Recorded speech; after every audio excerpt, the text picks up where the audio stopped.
आपको आपके पेपर में अपठित पठित गद्यांश आने हैं और श्लोक पेपर में रहेगा, प्रश्न दिए रहेंगे।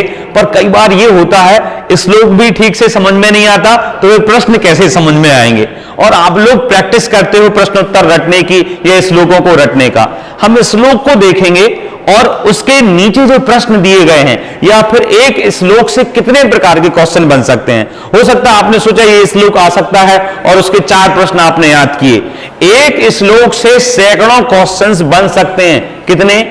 सैकड़ों, अर्थात 100 से भी अधिक क्वेश्चन एक श्लोक से बन सकते हैं। इसलिए आप क्वेश्चन आंसर मत रटिए, आप उसके भाव समझिए, उसकी व्याकरण पर फोकस कीजिए। बहुत सरल है, फोकस करेंगे। ये श्लोक मुझे समझ में आ रहा है कि अगर आपसे पूछा जाए तो हो सकता है आप कंफ्यूज हो जाएं कि क्या कहना चाह रहा है, समझ में नहीं आ रहा है। पर बहुत सरल है जब हम इसको तोड़ के देखेंगे और फिर इसके धीरे धीरे आप कुछ श्लोकों की प्रैक्टिस करेंगे तो आपको श्लोक और सरल लगने लगेंगे। आइए देखते हैं। बड़ा सरल श्लोक है, देखने में कठिन लग रहा है, पर जैसे ही इसको हम तोड़ेंगे आप समझ जाएंगे इसके अर्थ क्या है, और जो सैकड़ों क्वेश्चन इससे बन सकते हैं वो आप सरल कर लेंगे, हल कर लेंगे। पहले ही इससे शुरू से देखते हैं क्या लिखा हुआ है। उदीरितोऽर्थः, अजीब सा ये शब्द लिख रहा होगा आपको कि उदीरितोऽर्थः, ये क्या मामला है। पहले पढ़ते हैं। उदीरितोऽर्थः पशुनापि गृह्यते हयाश्च नागाश्च वहन्ति वोदिता अनुक्तमप्यूहति पंडितो जनः परेंगित ज्ञान फला ही बुद्ध्या। इसमें वंशस्थ छंद है। यह भी प्रश्न पूछा जा सकता है कि इस श्लोक में कौन सा छंद है। सारूल विकीर्णितम है या श्रगधरा है, वसंत तिलका है या उपजाति है, कौन सा छंद है, यह भी कई बार पूछ लिया जाता है। पर इसमें आप ज्यादा परेशान मत हो, छोटी क्लासेस में ये नहीं पूछते हैं, पर परंतु ज्ञान के लिए अच्छा होना चाहिए। अगर कोई गायक बनना चाहता तो उसको छंदों का ज्ञान जरूरी है। देखते हैं। उदीरितोऽर्थः, पहले तुम इसी को तोड़ते हैं। आपको पता है जब पूर्व रूप संधि होती है या फिर जब भी कभी अवग्रह होता है, तोड़ने पर वो अवग्रह क्या बन जाता है, शब्द मान लो जुड़ा हुआ है। जैसे मैंने लिखा कोई भी शब्द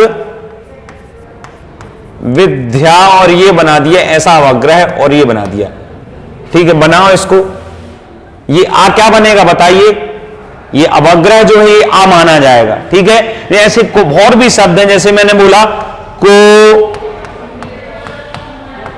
बनाइए इसको अलग अलग कीजिए तो को का हो जाएगा, ओ का बन जाएगा विसर्ग, तो हो जाएगा कह, और अपि तो कोई भी, कोपी मतलब कोई भी। ऐसे ही यहां पर क्या होगा, इस अवग्रह का क्या बन जाएगा, आ, तो ये हो जाएगा उदीरितोऽर्थः। अब ये उदीरित का मतलब क्या है भाई। उदीरित का मतलब आपको समझना होगा, तो आपको प्रत्यय व्यवस्था आनी चाहिए। ये प्रत्यय व्यवस्था क्या है, जैसे मैं एक शब्द लिखता हूं आपको, पठ शब्द एक धातु है और इसमें मैंने किताब प्रत्यय लगाया तो ये बन गया पठिता। पठिता का मतलब है पढ़ लिया गया, जैसे पढ़ लिया, कंप्लीट हो गया, है ना। जैसे वो लिखिता मतलब लिख लिया, हंसिता हंस लिया सर, अब तो कोई दिक्कत नहीं, रो लिया सर, मिल गया पुंगा खाने, अब तो अब नहीं रोना मुझे। तो जो काम कंप्लीट कर लिया आपने, उसको आप फिर से नहीं कर रहे हैं, या फिर अभी नहीं कर रहे हैं, बाद में कभी फिर से रोएंगे जब भूख लगेगी। तो सीधी सीधी सी बात है। उदीरितोऽर्थः, यहां पर तोड़ेंगे तो हो जाएगा, ये ओ की मात्रा बन जाएगी विसर्ग, तो उदीरितः, और ये अवग्रह बन जाएगा अर्था, तो उदीरितः अर्था, ये शब्द हो गया। अब मैं बता रहा हूं उदीरितः अर्था क्या मतलब है। तो जैसे मैंने बताया पठिता, पठिता का अर्थ है पढ़ लिया, लिखिता यानी लिख लिया, हंसिता मतलब हंस लिया। तो उदीरितः का मतलब भी ऐसे है कि कोई काम कर लिया, ये सेंस निकल रहा है। समझ में आ गया। अब आपको नहीं समझ में आ रहा कि क्या है ये उदीरित, पर ये तो समझ में आ गया कि ये कोई क्रिया है और जो काम हो चुका है, ठीक है। अर्था मतलब कोई भी भाव, कोई भी बात, ठीक है, कोई भी बात जो उदीरित हो गई है। अभी भी समझ में नहीं आई कि अर्थ यानी कोई भी बात क्या होगा, कोई भी बात कही जाएगी ना, या लिखी जाएगी। इसका मतलब उदीरित का मतलब या तो लिखा गया है, या बोला गया है, या पढ़ा गया है, इसी से संबंधित है। क्योंकि यहां पर क्या लिखा है, अर्थ, तो कोई भी अर्थ उदीरितः अर्थात बोला गया, बोल लिया गया कोई भी बात। तो बोली गई कोई बात, जो बोल ली गई है, कंप्लीट हो गई है, तो बोली गई कोई भी अर्थ या कोई भी भाव या कोई भी बात, पशुनापि, ये बड़ा सा शब्द लिखा है, इसको तोड़ो। पशुनापि कहां कहां से तोड़ सकते हैं, अर्थात जिनको मान लो संस्कृत नहीं आती वो इसको हो सकता है पशु धन नापि ऐसा कुछ तोड़ें, ठीक है। तो पशु धन ना धन अपि ऐसे भी तोड़ सकते हैं। तो पशु ना अपि क्या अर्थ निकालेंगे, कही गई बात पशु ना अपि गृह्यते। अब आप सोचेंगे इसको सर कैसे तोड़ें, कोई कोई जो जानकार लोग हैं वो इसको तोड़ेंगे पशु ना धन अपि, पर आप सोचेंगे सर पशुना क्या मतलब है, पशु शब्द की तृतीय विभक्ति पशुना होती है। फिर आपके मन में एक प्रश्न और आएगा, सर मैं पशुना अपि क्यों तोड़ूं, मैं पशु धन नापि तोड़ू ना। टूट तो ऐसे भी सकता है पशु धन ना धन अपि, सही है, परंतु पशु और ना में कोई संबंध नहीं है, तो इसको आप पास पास नहीं रख सकते। बात समझ रहे हैं ना। मान लो कहें कि सर आप पशुनापि को पशुधन अपि तोड़िए या पशुधन नापि तोड़िए, इसमें क्या दिक्कत है। तो इसका समाधान है कि पशुधन नापि को जोड़ा ही नहीं जा सकता। क्यों, क्योंकि पशु के अंत में क्या है उ, और नापि के प्रारंभ में क्या है ना, नापि के प्रारंभ में क्या है ना। अब या तो स्वर संधि होती तो दोनों तरफ क्या होना चाहिए स्वर, व्यंजन संधि में पहले शब्द के अंत में क्या होना चाहिए व्यंजन। अब इसके तरफ स्वर तो अंत में है पर इस तरफ क्या है, तो स्वर तो होगी नहीं। और व्यंजन संधि का नियम क्या है, पहले शब्द के अंत में व्यंजन होना चाहिए पर इसके अंत में क्या है स्वर, तो यहां स्वर भी नहीं होगी और इसका मतलब ये ऐसे तो टूट ही नहीं सकता। बात समझ में आई। पशुधन नापि टूट ही नहीं सकता क्योंकि नियम होता है टूटने का और जुड़ने का। स्वर संधि से टूटेगा तो दोनों तरफ स्वर चाहिए, अगर व्यंजन से भी टूटेगा तो पहले के अंत में क्या चाहिए, तो यहां ना तो स्वर से ऐसे नहीं टूटेगा। दूसरा तरीका मैंने बताया कि इसको पशुना धन अपि ऐसे तोड़ो, बताओ अब टूटेगा क्या, ऐसे टूट जाएगा। क्यों, इसके अंत में क्या है और इसके प्रारंभ में क्या है, तो स्वर संधि से एक टूट गया। हाँ, और अर्थ भी निकल जाएगा क्योंकि पशुना में तृतीय विभक्ति है। अब आपने सर कैसे अंदाजा लगा लिया कि इसको ऐसे तोड़ना है, क्योंकि मैं इस वाक्य में देख रहा हूं एक क्रिया है गृह्यते, है ना।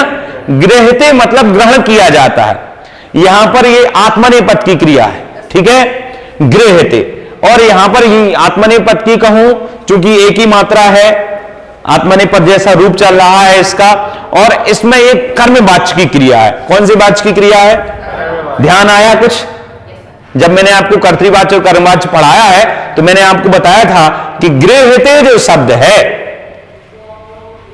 ऐसी कोई क्रिया आ जाए, जब मैं पठती लिखूं तो ये नॉर्मल क्रिया है, और जब मैं पठ्यते लिखूं तो ये क्या है, ये क्रिया किसमें प्रयोग होती है, कर्मवाच्य में प्रयोग होती है, यते करके, है ना। और जब कर्मवाच्य में प्रयोग होती है तो कर्ता में कौन सी विभक्ति होनी चाहिए, तृतीया। याद आया कुछ, इसका मतलब पशुना धन अपि ये सही टूटा है क्योंकि पशुना में कौन सी विभक्ति है, तृतीया, और क्रिया भी कैसी है, कर्मवाच्य की है। अभी समझ में आ गया। तो पशु ना में तृतीय विभक्ति, तृतीय में अर्थ निकलता पशु द्वारा, तो पशु के द्वारा अपि, अपि मतलब भी, पशु के द्वारा भी, गृह्यते मतलब ग्रहण किया जाता है। समझ में आ गया क्या, बोले अर्थ, कैसा अर्थ, बोले उदीरिता, उदीरिता मतलब बोला गया, बोला गया मतलब समझ रहे हो, किसी पशु आपकी दुकान में या घर में आ गया, आप उसे डांटो डंडा लेके या बिना डंडे के भी जाओ जाओ तो वो चला जाता है, तो वही बात कह रहे हैं, कही गई बात, उदीरित मतलब बोली गई अर्थ या बात को पशुना अपि पशुओं के द्वारा भी गृह्यते मतलब ग्रहण किया जाता है। बात समझ में आ गई। अब कह रहे हैं जैसे हया च, इसका भी संधि विच्छेद करो, ये आधा शक्कर का सा जो बन गया विसर्ग, तो ये हो जाएगा हया धन च। हया मतलब घोड़े और चा मतलब और, नागा में से नाग से मतलब सर्प, तो बहुत सारे, नाग से मतलब पूरे पशु ले लीजिए अब आप, तो घोड़े सर्प आदि वहंती, वहंती मतलब ढोते हैं, वहन करते हैं, क्या? बोधिता मतलब जान करके। क्या जान करके? जैसे आप किसी घोड़े के ऊपर वजन लाद दो 2 कुंटल, तो उसको समझ में आएगा कि नहीं बहुत ज्यादा वजन है, और 10 किलो रखो तो भी उसे समझ में आ जाए कि वजन कम है। तो वही कह रहे हैं, बिना कही बात तक बोली हुई बात को पशु ग्रहण कर लेते हैं। हयास नागास जो कुछ पशु होते हैं वो तो बहंती बोधिता, बोधित मतलब जान करके, बोधिता। जैसे उदीरिता मतलब कही गई, बोधिता मतलब जाना गया, वहंती अर्थात जान लिया है, जिसे उसको वहन करते हैं ये पशु, ढोते हैं, जितना उनको पता होता है कि इतना लगभग इसका भार है, अगर ज्यादा ला दो तो बैठ जाते हैं, ठीक है ना। वैसे ही कह रहे हैं कि ये बिना बोले ही समझ जाते हैं। आगे कह रहे हैं अनुक्तम अप्युहति। अब ये थोड़ा कठिन आपको लग सकता है, परंतु इसको यदि हम तोड़ दें तो ये बिल्कुल सरल आपको लगेगा। जैसे मैंने यहां तोड़ा है, देखो, अनुक्तम अपि ऊहति, दिख रहा है कुछ? इसको मैंने तोड़ा है, यहां भी देख लो तो और सरल हो जाएगा आपको। ये अनुक्तम अपि ऊहति, और इसको तोड़ा है अनुक्तम, ठीक है। अब ये जो मां है इसके 2 हिस्से करो, तो ये आधा मां और आ दिख रहा है आपको। फिर इसके बाद पा में ई की मात्रा लगी, परंतु पा यहां पर आधा है, तो ये जो ऊ है इसके भी 2 हिस्से करे, एक हिस्से आधा या धन ऊ, ठीक है, ये बड़ा ऊ। तो आधे या का तो बन गया क्या? ई की मात्रा। तो देखो आधे पा में ई की मात्रा लग गई कि नहीं? ये यण संधि हुई है, आधे पा में या की कट के ई की मात्रा लग गई, तो या तो बन गया क्या की मात्रा, ये या क्या बन गया? ई, तो ये आधे पा में लग गया। अब या के बाद देखो या में ऊ की मात्रा दिख रही है, ऊ की मात्रा ये आ गई, देखो आ गई। तो सीधी सीधी सी बात है, जो ये यू लिखा था, ये यू में 2 हिस्से थे, आधा या धन ऊ, आधा या बन गया ई, तो ये हो गया अपि, और ऊ आ गया यहां पर, ऊ मतलब और ऊहति हो गया। तो अनुक्तम अपि ऊहति का मतलब है उक्तम, उक्तम मतलब बोला गया, और अनुक्तम मतलब ना बोला गया। अभी समझ में आ गया? ना बोली हुई, अपि मतलब भी, ना बोली हुई भी को ऊहति मतलब जानता है। अब समझना, अनुक्तम अपि ऊहति का मतलब है ना बोली हुई को भी जानता है। कौन? पंडिता जना, पंडित लोग जो होते हैं, अर्थात पंडित से मतलब ब्राह्मण नहीं, पंडित से मतलब विद्वान, कोई भी हो सकता है। तो पंडित लोग जो होते हैं, वो ज्ञानी व्यक्ति जो होते हैं, वो अनुक्तम अपि ऊहति, बिना कही गई बात को भी जान लेते हैं, जानते हैं, विद्वान होते हैं। और आगे कह रहे हैं कि परेंगित ज्ञान फला ही बुद्धया। क्या मतलब? परेंगित ज्ञान फला मतलब पर धन इंगित, धन ज्ञान, धन फला, अर्थात पर दूसरा, और इंगित, पर और इंगित में संधि करो। मैंने बताया था जैसे नर धन इंद्र, नरेंद्र, सुर धन इंद्र, पर धन इंगित, परेंगित गुण संधि, बहुत अच्छे।